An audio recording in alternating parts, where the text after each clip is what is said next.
بسم الله الرحمن الرحيم magacaygu waa aadan maxamed cabdi waxaan ku magac dheerahay qalinle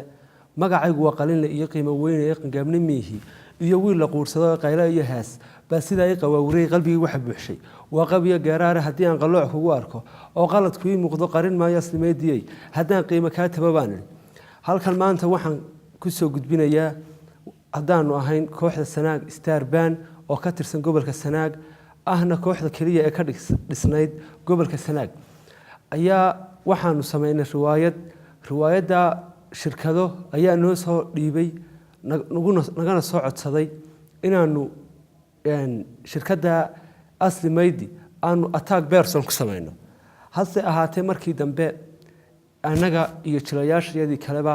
riwaayadii ayaanu alifnay riwaayadiina markii dambe waxaanu ogaanay inay khalad tahay halkii nalaga codsidii nologu sheegayna ay ahayd fikrad khaldan